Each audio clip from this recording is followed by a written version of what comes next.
Hello, welcome back. We are in Leviticus chapter 3. Go back and watch the first two and the intro video, and that will help fill in some of those blanks. This is an amazing book, but it is a little hard to understand. And we're going to walk through that. I'm not doing everything, but I'm going to give you a pretty good little appetite for it. And that's what you really want. You want to ask God to show you even more. And that's where we're going with this. I understand the people that will say, well, you don't need Leviticus. Well, here's why you do, and this should be your response when anybody says, what's the point of learning Leviticus? How do you know what Jesus did, what sacrifice he fulfilled, if you don't know what sacrifices God commanded? And that's where this is. Also, this is how the priests are supposed to live. We're the priest in the kingdom of God if you have accepted Yeshua as the Messiah. So that's why you need to know it. Most of it needs a temple to be done, but not all of it. Some of it we can do now, but more importantly, this isn't about salvation. Leviticus was given to a people that had already been redeemed, already been saved. This is for saved people. It's not a way to get saved. That is still through Jesus, the Messiah. That's it. That's the only way. So let's jump into Leviticus chapter 3. And I'm going to read from the New Living Translation because there's not a lot of translation problems here other than they put Lord every time that God is used. But if you present an animal from the herd as a peace offering to the Lord, it may be a male or a female, but it must no defects. Lay your hand on the animal's head and slaughter it at the entrance of the tabernacle. Then Aaron's sons, the priest, will splatter its blood against all sides of the altar. The priest must present part of the peace offering as a special gift to the Lord. This includes all the fat around the internal organs, the two kidneys and the fat around them near the loins, and the long lobe of the liver. These must be removed with the kidneys, and Aaron's sons will burn them up on top of the burnt offering on the wood burning on the altar. It is a special gift, a pleasing aroma to the Lord. If you present an animal from the flock as a peace offering to the Lord, it may be male or female, but it must have no defects. If you present a sheep as your offering, bring it to the Lord. Lay your hand on its head and slaughter it in front of the tabernacle. Aaron's sons will then splatter the sheep's blood against all sides of the altar. The priest must present the fat of this peace offering as a special gift to the Lord. This includes the fat of the broad tail cut off near the backbone, all the fat around the internal organs, the two kidneys and the fat around them near the loins, and the long lobe of the liver. These must be removed with the kidneys, and the priest will burn them on the altar. It is a special gift of food presented to the Lord. If you present a goat as your offering, bring it to the Lord, lay your hand on its head, and slaughter it in front of the tabernacle. Aaron's sons will soon splatter the goat's blood against all sides of the altar. The priest must present part of this offering as a special gift to the Lord. This includes all the fat around the internal organs, the two kidneys and the fat around them near the loins, and the long lobe of the liver. These must be removed with the kidneys, and the priest will burn them on the altar. It is a special gift of food, a pleasing aroma to the Lord. All the fat belongs to the Lord. You must never eat any fat or blood. This is a permanent law for you, and it must be observed from generation to generation wherever you live. Now, that Leviticus 3:16 is kind of like John 3:16. It's really easy to remember. All the fat belongs to the Lord. I like that verse. Not really that relevant here, but there was a universal language. It changed, and many languages appeared almost overnight. Scientists have been trying to figure this out forever, and this is kind of helped explain it. It happened at the Tower of Babel. It was Jehovah who caused it to happen, and so people would disperse and repopulate the world more completely as he commanded, because they decided they didn't want to do that. Something else happened. the perverted worship led by Nimrod. The Bible calls the Babylon mystery religions. So after the flood, the world consisted of only of Noah's immediate family when they got off the boat. So all of Noah's family believed and practiced the one and only pure worship of the true God. Noah's descendants started to go their separate ways and add their thoughts and feelings and desires that sprang up from their sinful nature. Each of the world's new religions took essential doctrine of the true God and they modified it and twisted some of the meanings and practices.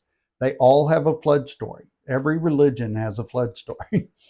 Most have a chief or supreme God, a male, his wife, and their son. Because God's plan of having his son come into the world by means of a woman was known from the earliest days. Almost all pagan religions believe there was a creation and there will be an end to the world.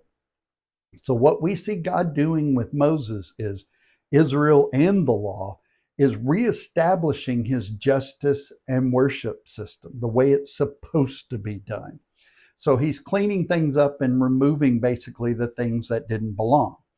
So a third type of sacrifice here. The peace offering has nothing to do with atoning for sins. The ziva is a lower class of offering. Only parts of the animal are burned up on in the peace offering. Male and female animals may be used too for the peace offering. It is the fat around the liver, kidneys, and entrails that is to be burned on the altar. This type of animal fat is not eaten. If a sheep is offered as the peace offering, the fat from the sheep's tail is used. And one of the reasons is because the fat was used in a lot of pagan religions to do all kinds of other things. So he takes that out. That may not have been his only reason. That was just one of the reasons. So far, the instructions had to do with what happens in the tabernacle. Now, not eating fat or blood is extended to everywhere the Hebrews settle. So he's kind of created this new thing. This should be true always. The purpose of the peace offering was to maintain a peaceful relationship with God, to demonstrate obedience and loyalty. None of these sacrifices, rituals, and following of the law brought redemption.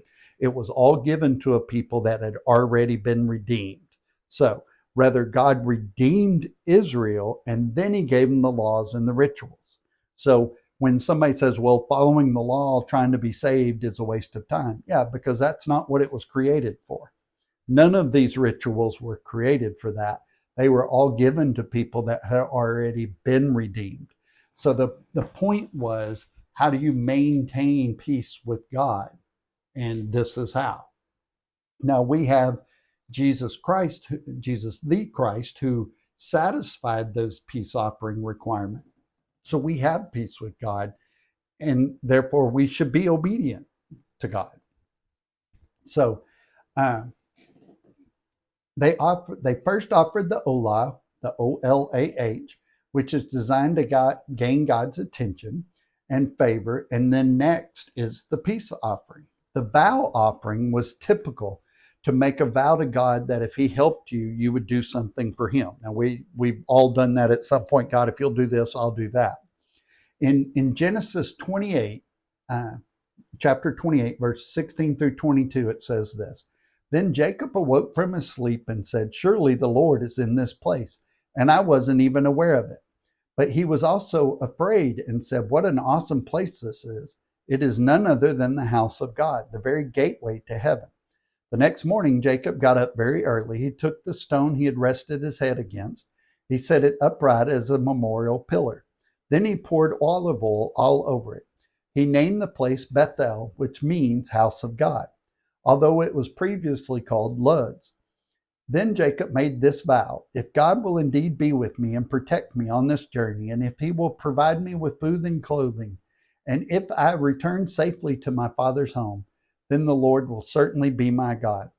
And this memorial pillar I've set up will become a place for worshiping God, and I will present to God a tenth of everything he gives me. Jump ahead in Genesis 35, 1 through 4, it says this. Then God said to Jacob, Get ready and move to Bethel and settle there. Build an altar there to the God who appeared to you when you fled from your brother Esau." So Jacob told everyone in his household, "Get rid of your pagan idols, purify yourselves, and put on clean clothing. We are now going to Bethel, where I will build an altar to the God who answered my prayers when I was in distress. He has been with me wherever I have gone." So they gave Jacob all their pagan idols and earrings, and he buried them under the great tree near Shechem. And then verse 13 through 15 says this: "Then God went up from the place where he had spoken to Jacob. Jacob set up a stone pillar to mark the place where God had spoken to him. Then he poured wine over it as an offering to God and anointed the pillar with olive oil. And Jacob named the place Bethel, which means house of God, because God had spoken to him here." So the vow offering in Leviticus 3 was given 5 centuries earlier by Jacob. And when we study Genesis and Exodus before Leviticus, we see this pattern that's coming out.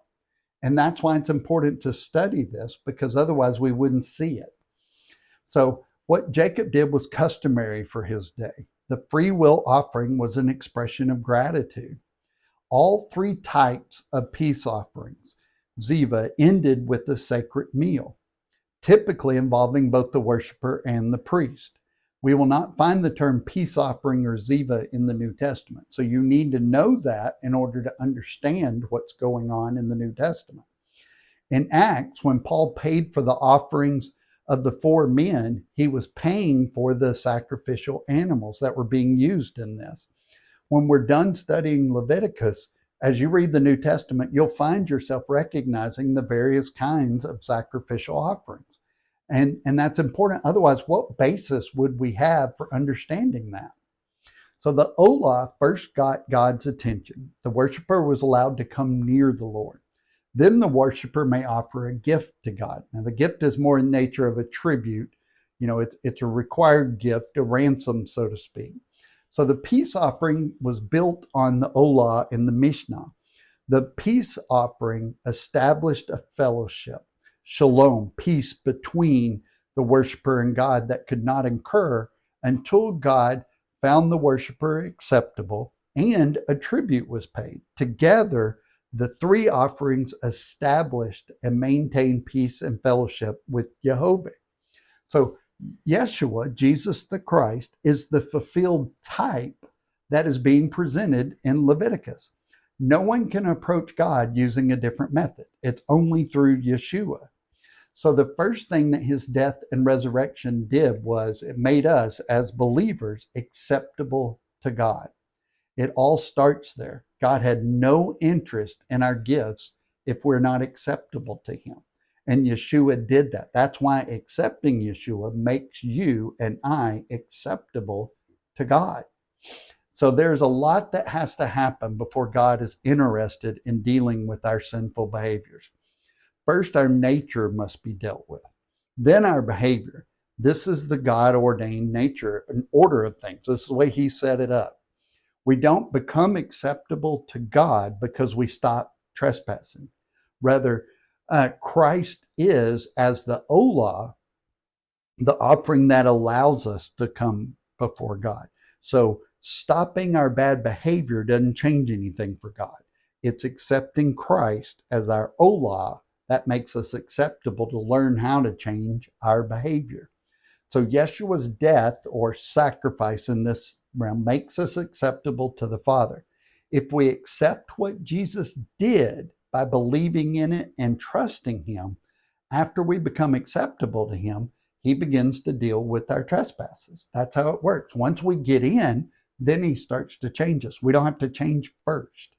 So God was showing us in a way the human mind could kind of understand, showing us the principles, the patterns, the many aspects of sin and atonement and forgiveness.